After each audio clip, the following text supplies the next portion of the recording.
Water polo is a sport not many people know about, and it includes lots of physics within it, from treading water to a 5-meter shot.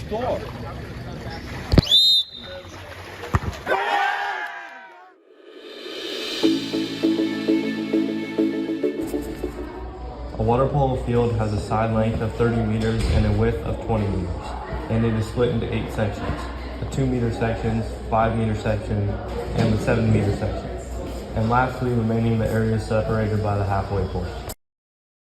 On the inside of the goal, it is 0.9 meters, or 0.295 feet in height, and 3 meters, or 9.84 feet.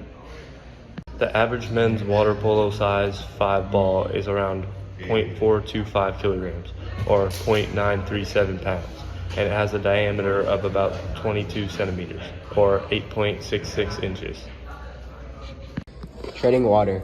While treading water, you are moving your legs in opposite circular motions, which is a rotational force, similar to a boat's propeller.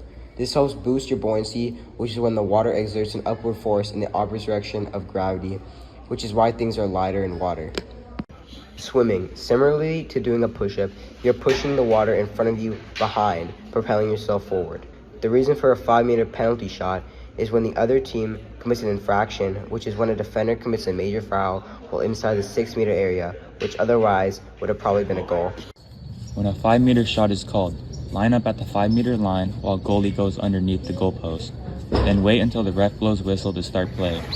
To shoot ball, first increase the movement of your leg circular motion while treading water so that you can decrease the amount of water resistance on your arm during the throw. Then you turn your body towards your dominant hand while raising the ball above your head. Next, you twist your waist in the opposite direction while your hand follows through with the motion. Finally, release the ball at a 6.984 degree angle.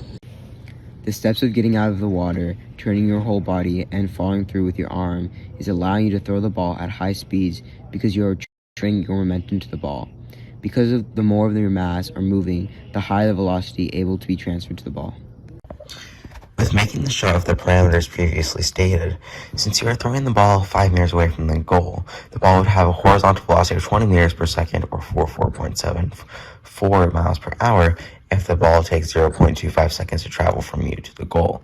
Using that time and the acceleration due to gravity, 9.8 meters per second squared, we can find the vertical velocity of 2.45 meters per second, or 5.48 miles per hour.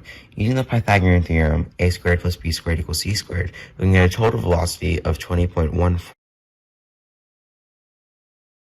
or 44.96. But for further calculations, we'll be rounding it to 20.1 meters per second. Since it took our shooter 0.17 seconds to throw the ball, to calculate the force of the throw, we set momentum equal impulse, which is force times time giving us 5.25 newtons of force. This converts to around 11.3 pounds, making the impact of the throw 11.3 pounds. If, like in this situation, the goalkeeper blocks the ball, and with the ball going at a velocity of 20.1 meters per second, the ball would have come in contact with the goalie's hands for 0.005 seconds, meaning the impact of the ball, the force of two objects colliding, onto the goalie's hands is 1,708.5 newtons, or 384.09 pounds, because you follow the same steps as you find impulse, but you just change the time. The impact of the block is so much greater compared to the force of the throw because the ball is in contact with the goalie's hands for a much shorter amount of time, making the force much greater. To summarize, by following the ideal throwing steps to apply the greatest momentum on the ball as well as the best angle of 6.984 degrees with a force of 11.3 pounds, the ball should have a total velocity of 44.96 miles per hour due to the vertical velocity being 5.48 miles per hour and the horizontal velocity being 44.74 miles per hour.